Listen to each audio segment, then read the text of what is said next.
aux passeurs d'âme ou en devenir. Vous avez certainement déjà entendu lors d'un accompagnement ou après un soin que vous étiez un passeur d'âme. Pourtant, cette affirmation peut parfois nous laisser perplexes sans réellement savoir ce qu'elle recouvre. La définition la plus répandue évoque souvent la capacité à accompagner les âmes qui seraient restées coincées entre deux mondes. Pourtant, la notion de passeur d'âme est bien plus vaste et peut prendre de multiples formes.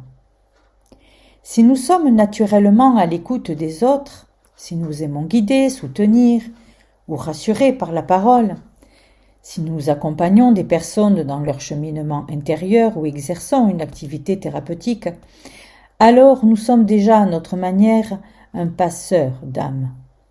À travers nos mots, notre présence et notre écoute, nous aidons l'autre à passer d'un état de conscience à un autre. Nous l'accompagnons vers une nouvelle compréhension de lui-même, vers une ouverture, une prise de conscience ou une transformation intérieure. Nous sommes également des passeurs lorsque nous accompagnons une personne au seuil de son dernier voyage. Pour ma part, c'est cette première forme de passage que j'ai expérimentée, sans même en avoir conscience à l'époque. J'avais alors 11 ans, lorsque mon père est décédé, et que la veille de son départ, j'ai entendu intérieurement une voix me souffler « Dis-lui au revoir, c'est la dernière fois que tu le vois ». Des années plus tard, dans l'exercice de mon métier d'aide-soignante, cette sensibilité s'est à nouveau manifestée. Il m'arrivait parfois de percevoir, sans pouvoir l'expliquer rationnellement, que le moment du départ approchait. Plus récemment encore, j'ai reçu ce que je pourrais qualifier de protocole destiné à accompagner l'âme dans la libération du corps physique au moment de son départ vers l'au-delà. Cette guidance visait également à favoriser la récupération de ces fragments de lumière, parfois alourdis ou retenus par la densité de l'expérience humaine, telles que les peurs, les regrets, les croyances limitantes, les attachements, la colère ou les blessures non apaisées. Autant d'éléments qui peuvent rendre plus difficile le processus de délivrance et le retour à une plus grande légèreté. En procédant ainsi, nous lui permettons un retour à la source plus apaisé. Nous lui permettons un processus d'élévation en conscience, plus serein, plus harmonieux et plus consciente. À travers ces expériences, j'ai progressivement compris que le rôle de passeur ne consiste pas seulement à accompagner un départ. Il s'agit aussi de soutenir un passage, d'aider une conscience à se libérer de ce qui l'entrave afin qu'elle puisse poursuivre son chemin dans les meilleures conditions possibles. Mais pas seulement. L'expérience m'a conduite à comprendre quelle était l'importance, pour le grand tout, de récupérer le plus possible ces fragments de lumière. En tant que passeuse d'âme, j'ai également fait l'expérience d'accompagner des âmes dans les mouvements inverses, celui qui les conduit vers l'incarnation. Nous sommes ainsi des passeurs d'âme lorsque nous exerçons le métier de sage-femme, de doula, de médecin ou lorsque nous accompagnons une naissance en tant que parents, conjoints ou proches. Que nous en ayons conscience ou non, notre énergie s'unit alors à celle de la mère et de l'enfant à venir. Nous participons ainsi au passage d'une âme vers l'incarnation et devenons des passeurs entre deux réalités. Mais là aussi, l'expérience m'a conduite à comprendre quelle était l'importance pour une cellule de lumière du grand tout d'être accompagnée lors de ce passage. Pour ma part, j'ai eu l'immense privilège d'expérimenter cette forme d'accompagnement au chevet d'une future maman. La petite Juliette m'a fait l'honneur de me choisir pour l'accompagner dans son arrivée sur Terre. Durant cette période, mon rôle consistait à l'aider à franchir les différentes strates qui sépare son monde du nôtre. Étape après étape, dont la douceur, la confiance et le respect de son rythme, une expérience profondément émouvante qui m'a permis de percevoir combien certaines âmes préparent leur incarnation avec conscience et délicatesse. Il nous appartient aujourd'hui de prendre conscience de l'importance d'accompagner ces âmes de lumière qui s'incarnent à chaque étape de leur passage vers notre dimension. Il est essentiel de comprendre que l'incarnation n'est pas une sinécure. Si lors de son départ de ce monde, l'âme traverse différentes étapes qui la conduisent du plus dense vers le plus subtil, l'âme qui s'incarne emprunte le chemin inverse, passant des sphères les plus légères vers les plans les plus denses. Même si durant les 9 mois de gestation, elle effectue néanmoins de nombreux allers-retours qui lui permettent progressivement de se familiariser avec son nouvel univers. Accompagner l'âme dans l'un ou l'autre de ces passages favorise une transition plus harmonieuse, une arrivée dans la matière avec un cœur plus léger et un départ vers les sphères célestes avec un esprit plus apaisé et plus éclairé. Le passeur est avant tout un alchimiste. Il possède l'art de transformer le plomb en or, c'est-à-dire de transmuter ce qui est lourd en quelque chose de plus lumineux. Animé par le feu de la transformation, il fait fondre les voiles de densité qui retiennent captifs les fragments de lumière afin qu'ils puissent s'élever et rejoindre leur origine.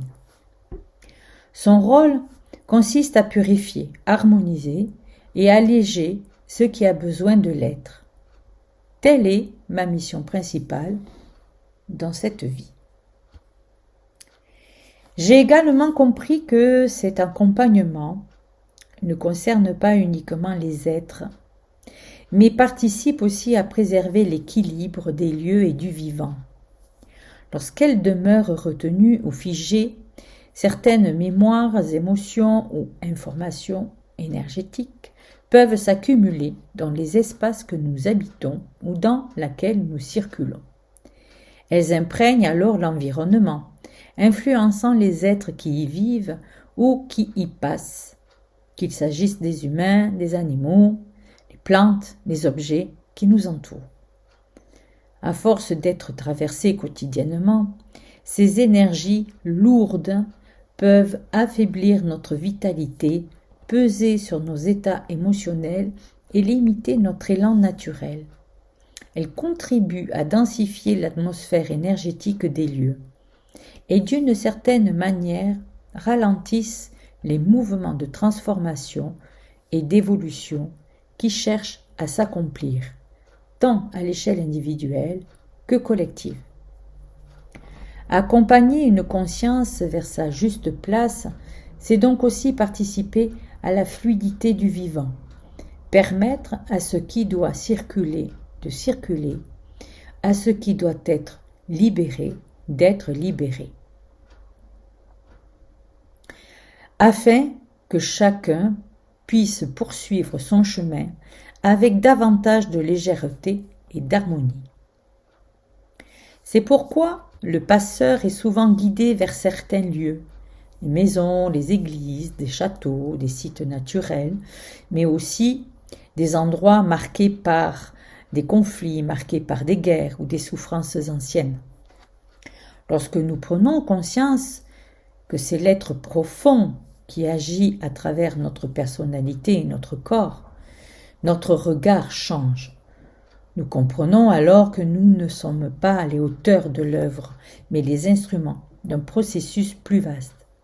Un processus qui vise à purifier à la source les mémoires, les charges et les lourdeurs encore présentes sur la terre. Derrière l'action visible du passeur semble œuvrer une conscience plus grande qui utilise nos expériences, nos rencontres et nos passages pour plus poursuivre son propre mouvement d'évolution. La conscience divine, présente en chacun de nous et dans laquelle nous baignons tous, se manifeste à travers le personnage que nous incarnons, à travers nos expériences, nos choix, nos épreuves et nos prises de conscience. Elle nous révèle peu à peu l'un de ses desseins.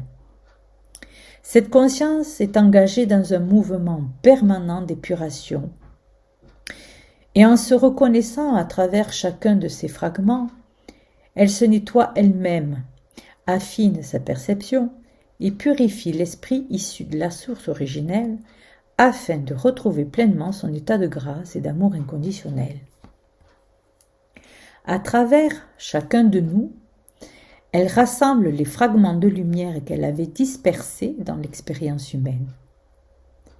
Elle récupère ces parts d'elle-même, les réunit et les réintègre, permettant ainsi à la conscience de retrouver sa pureté originelle. Ainsi, peut s'accomplir l'œuvre qu'elle avait imaginée dès l'origine. Faire émerger au cœur de l'expérience humaine l'être conscient de sa propre divinité. Peu à peu, l'humanité s'éveille à ce qu'elle a toujours été. Derrière les voiles de la séparation, elle redécouvre son unité profonde avec le vivant, avec les autres et avec la source elle-même. Chaque être qui guérit, chaque lieu qui est libéré d'une mémoire plus ou moins lourde, retrouve sa lumière et participe à cette grande œuvre de réunification de la conscience. Selon cette vision, notre planète traverse actuellement une phase d'évolution importante. Tout comme l'être humain, elle possède ses propres centres et canaux de circulation énergétique auxquels nous sommes intimement reliés. À travers ces courants circulent des informations, des mémoires et des vibrations. À certains endroits, ces énergies se croisent, s'accumulent ou se cristallisent, formant parfois des nœuds énergétiques ou des égrégores plus ou moins denses. Certains sont porteurs de lourdeur, tandis que d'autres diffusent une énergie particulièrement harmonieuse et vivifiante. Dans son processus de transformation, elle nous invite à y participer. Alors, certains d'entre nous sont appelés à œuvrer sur le terrain afin d'accompagner cette transition avec le plus de douceur possible, dans le respect du vivant et dans le respect de l'humain et de la nature. Ainsi, nous contribuons à alléger ce qui demeure prisonnier des anciennes fréquences. Les mémoires de violence, les souffrances du passé, les blessures collectives, mais aussi les âmes restées attachées à la matière. Tout ce qui n'a pas encore retrouvé sa juste place continue d'imprégner certains espaces, certains lieux et parfois même certaines lignées. Alors le passeur d'âme se révèle en tant que tel lorsqu'il prend conscience qu'à travers son métier, son expression ou sa présence au monde, il participe au maintien d'un équilibre plus vaste. Il comprend alors qu'il est au service du divin et qu'à travers cette contribution qu'il œuvre pour le collectif. À chacun de découvrir sa propre voix, car nous sommes tous différents. Nous ne vibrons pas sur la même tonalité et n'exprimons pas la même fréquence. Chacun est appelé à manifester sa contribution unique, en accord avec sa nature profonde et la place qu'il est venu occuper dans le grand tissu du vivant. Dans cette perspective, le rôle du passeur d'âme ne se limite pas à accompagner les êtres.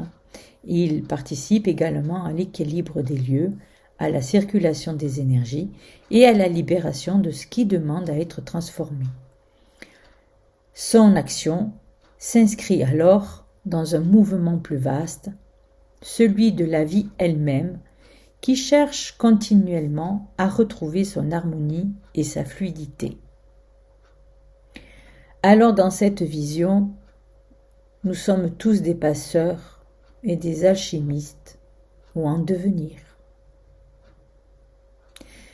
Si ces mots font écho en vous et que vous souhaitez approfondir ce sujet ou être accompagné à ouvrir cette voie, à recevoir le protocole d'accompagnement qui sommeillait en moi et qui s'est révélé par mes guides, n'hésitez pas à me contacter.